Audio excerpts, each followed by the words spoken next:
ஆமா.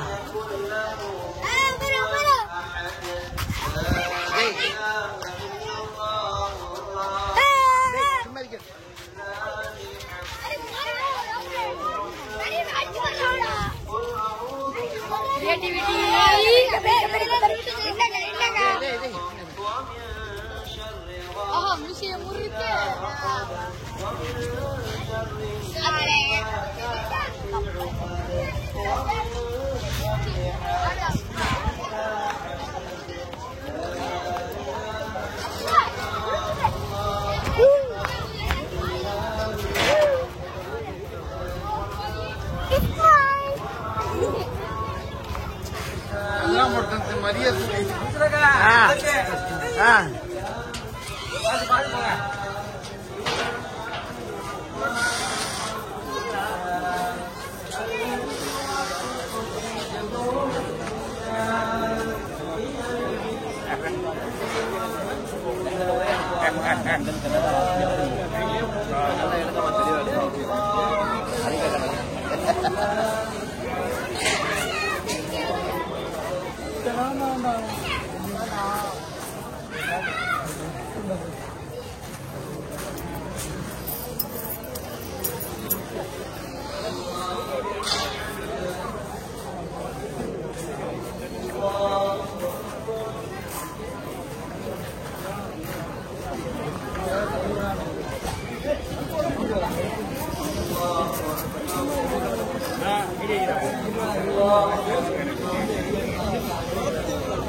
اللهم اسقنا الغيث والرحمة ولا تجعلنا من القانتين.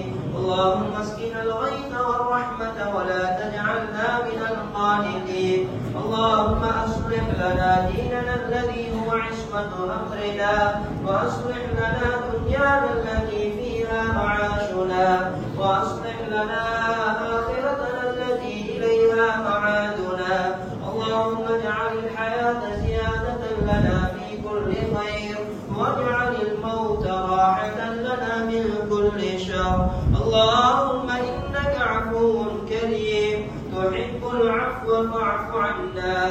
اللهم إنك عفو تحب العفو فاعف عنا اللهم إنك عفو كريم تحب العفو فاعف عنا يا كريم يا رحيم يا الله ربنا رب ارحمهما كما ربياني صغيرا ربنا آتنا في الدنيا حسنة وفي الآخرة حسنة وقنا عذاب النار ربنا تقبل منا إنك أنت السميع العليم وتب علينا إنك أنت التواب الرحيم وصلى الله على سيدنا محمد وآله وصحبه أجمعين سبحان ربك رب العزة عما يصفون وسلام على المرسلين والحمد لله رب العالمين.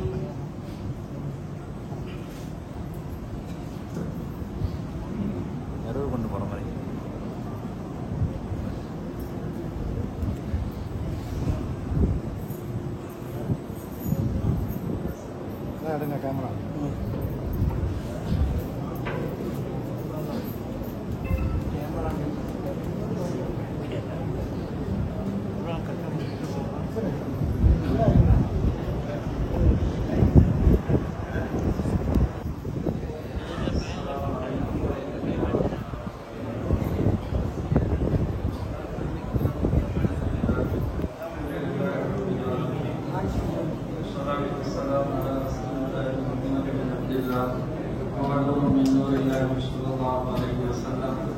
يا أيها المشتاقون بنور جلاله صلوا عليه وآله وصحبه ولجميع المؤمنين والمسلمين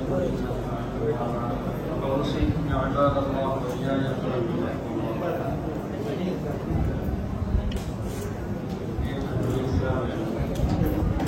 الله تعالى நம்முடைய சீர்காழி பாவங்களை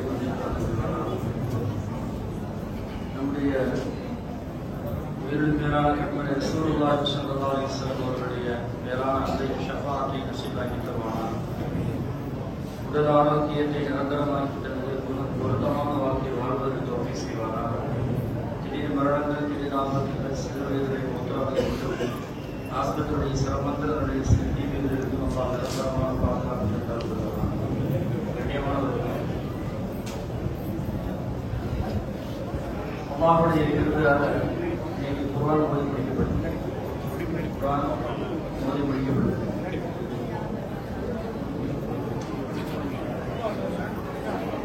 இந்த மாதத்திலே ஏன் நாம் நோன்பு வைக்கிறோம்? மாதத்திலே நாம் நோன்பு வைக்கிறதுடைய நோக்கம் குர்ஆன் இறக்கிய ஒரே ஒரு நோக்கம் தான் நம்ம நோன்பு வைக்கிறோம். நோன்பை கொண்டு பலன் தக்வா அடைவது அது வேறு விஷயம். ஏன் நம்ம நோன்பு வைக்கணும் அப்படின்னு நம்ம நோன்பு வைக்கணும்? இந்த மாதத்தில் குர்ஆன் இறக்கியது லைலத்துல் கத்ர் இரவுல குர்ஆன் இறக்கிய ஒரே காரணத்திற்காக தான் அல்லாஹ் தஆலா நம்மளை ஒரு மாத காலம் நோன்பு வைக்க சொன்னார். குர்ஆனுக்கு இன்னைக்கு சங்கை செய்ய வேண்டும், குர்ஆனை நீங்க என்ன செய்ய கண்ணியப்படுத்த வேண்டும், அதற்காக வேண்டிதான் நீங்க நோன்பு வைக்கிறீர்கள். அல்லாஹ் தஆலா சொல்றார், ஷஹ்ரு ரமலான், ரமலான் மாதம் என்ன? ரமலான் மாதம் அல்லது எத்தனை மாதம் என்று சொன்னால் உன்சில ஃபீஹில் குர்ஆன், இந்த மாதத்திலே குர்ஆன் இறக்கப்பட்டது அப்படின்னு அல்லாஹ் சொல்றார். அந்த வேதம் எப்படிப்பட்ட வேதம் என்று சொன்னால் ஹுதன் லின்னாஸ், அகிலத்தார் எல்லாரும் இஸ்லாமியர்களுக்கு மட்டுமல்ல எல்லா துறையிலும் எல்லா மக்களுக்கும் எந்த துறை எடுத்துக்கொண்டாலும் அனைவருக்குமே அந்த தரக்கூடியது. எந்த துறை எடுத்துக்கொண்டாலும் சரிதான், யாராக இருந்தாலும் உலகத்தில் காபிரா இருந்தாலும் சரி, முஸ்லிமா இருந்தாலும் சரி, கிறிஸ்துவனா இருந்தாலும் சரி, யூதராக இருந்தாலும் சரி, அவன் குர்ஆனை தொடர்ந்து பார்த்தால் அவனுக்கு ஹிதாயத் இருக்கிறது, அவனுக்கு நேர்வழி இருக்கிறது, அவனுக்கு ஒரு தெளிவு இருக்கிறது. எத்தனையோ விஷயங்கள் இன்னைக்கு குர்ஆனை கொண்டு இன்னைக்கு உலகத்துல குர்ஆன் எதையெல்லாம் சொல்லி டிக்ளேர் பண்ணி இருக்கிறது, இது விஞ்ஞானம் எதையெல்லாம் சொல்லி டிக்ளேர் பண்ணி இருக்கிறதோ அது அத்தனையும் குர்ஆனுக்கு ஒத்து போகிறது. குர்ஆன் சொல்லப்பட்ட விஷயத்திற்கு எதுக்குமே மாற்றமாக போகவில்லை. தாய்லாந்துடைய யூனிவர்சிட்டியில ஒரு ஹெச்ஓடி ஒரு ஆராய்ச்சி செய்கிறார். தோல் இருக்குதா இல்லையா, நம்மளுக்கு வலிக்குதுல, முள்ளு குத்துனா வலிக்குது, அடிபட்டா வலிக்குது. இந்த வலி என்பது தோலுக்கு ஏற்படுகிறதா அல்லது சதைக்கு ஏற்படுகிறதா அப்படிங்கிற ஒரு ஆராய்ச்சி. ஆராய்ச்சி பற்றி என்ன செய்யறாருன்னா கடைசியில 2 வருஷத்துக்கு மேல ஆராய்ச்சி பண்ணி முடிவு போறாரு, தோலுக்கு தான் வலிக்குது அப்படின்னு, சதைக்கு இல்ல வலி. சரி, இதை பத்தி குர்ஆனில் என்ன சொல்லப்பட்டு இருக்கிறது, ஏதாவது தெரியிருக்கிறதா அப்படின்னு சொல்லிட்டு அவர் பார்க்கிறார். சூரத்துல் நிசால அல்லாஹ் தஆலா சொல்லுவான், குல்லமா கமிதத் ஜுலூதுஹும் கத்தர்னாம் ஜுலூதன் கைரஹா யதூதுலானா. நரகத்துல காபிர்களுக்கு புதிய, அதாவது தோல் வேதனையான தோல்கள் அப்படியே கருகி கருகி போகும், புதிய புதிய தோல்களை நாம் உருவாக்கி கொடுப்போம். ஏன் தெரியுமா? எதூதுலானா, வேதனையை அவர்கள் சுவைக்க வேண்டும் என்பதற்காக வேண்டி. அப்போ வேதனையை சுவைக்கு வரக்கூடிய இடத்தில் சுவைக்க வேண்டும் என்ற அந்த இடத்தில் அல்லாஹ் தஆலா தோலை தான் சொல்கிறான், சதையை சொல்லவில்லை. அப்படி என்று சொன்னால் தோலுக்கு தான் வலி ஏற்படுகிறது என்று சொல்லி துபாயில் நடந்த ஒரு மிகப்பெரிய கான்ஃபரன்ஸ்ல இஸ்லாம் ஏற்றுக்கொள்கிறது. உலகத்தில் யாராக இருந்தாலும் சரி, நான் குர்ஆனை ஓபன் பண்ணா அவர்களுக்கு உண்டான தீர்வாதனை கிடைக்கும். குர்ஆனில் எல்லாமே சொல்லப்பட்டிருக்கிறது. இன்னைக்கு அணுவாயுதம் கண்டுபிடிச்சிருக்காங்க, அணுவாயுதம் கண்டுபிடிச்சிருக்காங்க. இதுக்கு குர்ஆன்ல எங்க இருக்காங்க? அணுவாயுதம் அதை யாராவது தொட முடியுமா? அணுவாயுதம் எவ்வளவு பெரிய பயங்கரமானது. ஆனால் மனிதன் தூக்கிக்கிட்டு போறான், அப்படிதானே? ஒரு நெருப்பு நம்மளால தூக்க முடியுமா?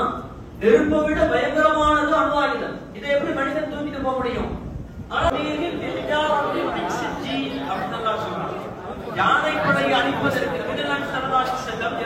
பிறக்கிறதுக்கு 50 நாளைக்கு முன்னால யானை படை அல்லாஹ் தஆலா காபத்துல்லா வெளிக்கு வந்தாங்க. யானை படை ஆபரஹா என்று சொல்லக்கூடிய அந்த யானை படையை அல்லாஹ் தஆலா அபாபில் என்ற சிட்டுக்குரிய விட சிட்டுக்குரிய அதனுடைய சொட்டுகள் பச்சை கலர்ல இருக்கும், அதனுடைய கழுத்து பகுதி பச்சை கலர்ல இருக்கும், உடம்பு ஃபுல்லா கருப்பு இருக்கும். அது தன்னுடைய சொத்தினால பருப்பை விட பெரியதாகும், கொட்டக்கடலை விட சின்னதாக இருக்கும். அவ்வளவு பெரிய கருக்கள், சுடப்பட்ட கருக்கள் எல்லாம் சொல்லலாம். சுடப்பட்ட கருக்களா இருந்தா, சூடாக இருந்தால் அந்த பறவையை தூக்கிட்டு வர முடியுமா? சுடுற பொருளை வந்து ஒரு பறவையோ ஒரு இரும்போ ஏதாவது சாப்பிடலாம். அப்ப அதை எப்படி தூக்கிட்டு வந்துச்சு? சுடப்பட்ட கருக்கள் எல்லாம் சொல்றான், சுடப்பட்ட கருக்கள் சொல்றான். ஆனால் அது தூக்கிட்டு ஒரு பறவை தூக்கிட்டு ஒரு போட்டது. அதனால் திட்டப்பட்ட மக்கிய வைக்கோலை போட்டுதான் அவரை ஆக்கிவிட்டோம்.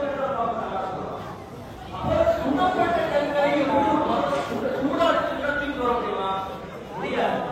நோக்கம் என்னன்னா, இதுதான் அந்த அணுவாயுதத்திற்கு அணுவாயுதத்தை 1400 ஆண்டுகளுக்கு முன்னாடி முன்கால சித்தப்பட்ட ஒரு பயங்கரமான ஒரு பழக்கம் வரும் என்பதை 1400 ஆண்டுகளுக்கு முன்னால் சொல்லியிருக்கிறார். அணுவாயுதத்தை தூக்கிட்டு போனாங்கன்னா நினைக்கிறார், ஆனால் பாதுகாப்பாக கொண்டு போகணும். யார் நஷ்டமாக இருந்தால் தீங்கு பட்டதான் செய்கிறார்கள். அதனால் மிகப்பெரிய பிரச்சனை ஏற்படும். அந்த சுடப்பட்ட கருக்கள் போய் மனிதனுடைய தலையிலிருந்து அப்படியே இறங்கி யானையும் அப்படியே அதை கொண்டு கீழே வந்து பணம் இறந்து போனால் அந்த யானைகள் இறந்து போனோம் என்று சொல்லுவாங்க. மனிதனுடைய கையில தான் அப்படி கலந்து போனதும் ஆபரஹா என்று சொல்லக்கூடிய அந்த மனிதனுடைய ஆற்றல் தான் வெளியே வந்து கொடுத்ததாக அளவுக்கு அதனுடைய பவர் இருந்தது என்று எழுதுவாங்க. அவன் காரணம் சின்ன கருக்களாக இருந்தாலும் அது ஒரு அணுவாயுதத்தில் ஒரு கருக்களாக இருந்தது. அதனால் அவ்வளவு பெரிய பாதிப்பை கொடுத்தது என்று தஃசீரில் எழுதுகிறார் என்று சொன்னால், அப்ப உலகத்தில் உள்ள எல்லா துறைகளுக்கும் எதை எடுத்துக்கொண்டாலும் சரிதான் குர்ஆனில அதற்கு ஆதாரம் இருக்கிறது, அதற்குண்டான தெளிவு இருக்கிறது. அந்த குர்ஆனை இறக்கி வைத்தோம் என்று அல்லாஹ் தஆலா இந்த ரமலான் மாதத்தை சொல்றான், லைலத்துல் கத்ர் இரவு சொல்றான். அப்ப அந்த லைலத்துல் கத்ர் இரவில் இறக்கி வைத்த அந்த குர்ஆனை இறக்கி வைத்ததற்காக வேண்டிதான் நீங்கள் சமச்சையில நீங்க என்ன செய்யாதுன்னா, அந்த மாதத்தை நீங்கள் கலைத்தால் நீங்கள் நோக்கு வைக்க கொஞ்சம் சுப்பு அந்த நோக்கு அந்த நாளுக்கு நீங்கள் நோக்கு வைக்க.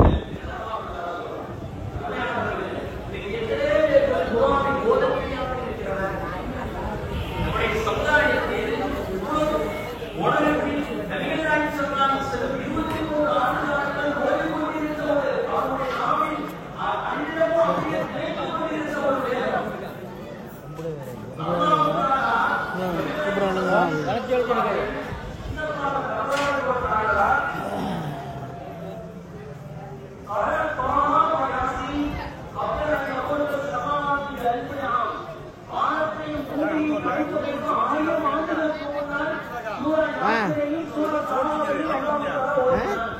வீட்டுல ஒரு சீனியர் சித்தாதி போய் காமிங்க. அஸ்ஸலாமு அலைக்கும். அதிரி மன்சூர் கடந்த 2.5 வருஷமாக கிரியேட்டிவிட்டி என்ற யூடியூப் சேனல்ல அல்ஹம்துலில்லாஹ் சிறப்பான முறையில் நடத்திட்டு இருக்காங்க. அவசியம் சப்ஸ்கிரைப் பண்ணாதவங்க அவசியம் சப்ஸ்கிரைப் பண்ணிக்கிறேங்க. குறிப்பா இதுல என்னென்ன நடக்குதுண்டாக்கா, என்னென்ன விஷயங்கள் இதில் கொண்டு வர்றாருண்டாக்கா, நம்ம மண்ணுடைய அதிராமருடைய அரசியல் நிகழ்வு, மார்க்க விஷயங்கள், கல்வி சம்பந்தமான நிகழ்வு, அப்புறம் கல்யாண விசேஷங்கள் நிகழ்வு, அப்புறம் விளையாட்டு சம்பந்தமான எல்லா நிகழ்வுகளும் அது எல்லாம் ஊரோட ஒன்றி போய் அருமையான முறையில் ஒன்று செஞ்சுட்டு இருக்காப்புல. அதனால நான் அதெல்லாம் சப்ஸ்கிரைப் பண்ணி பார்த்துட்டு இருக்கேன். ஊருடைய தேவைகள் எல்லாத்தையும் பார்த்துட்டு இருக்கேன். ரொம்ப சந்தோஷமா இருக்கு எனக்கு. அதுபோல நீங்களும் ஊர்ல உள்ளவங்களும் சரி, வெளிநாட்டில் உள்ளவங்களும் சரி, வெளியூர்ல உள்ளவங்களும் சரி, ஊருடைய விஷயங்களையும் நீங்க பார்த்து அறிய ஆசைப்பட்டாங்க அவசியம் கிரியேட்டிவிட்டி சேனலை சப்ஸ்கிரைப் பண்ணிக்கணும். வாழ்த்துக்கள். அஸ்ஸலாமு அலைக்கும்.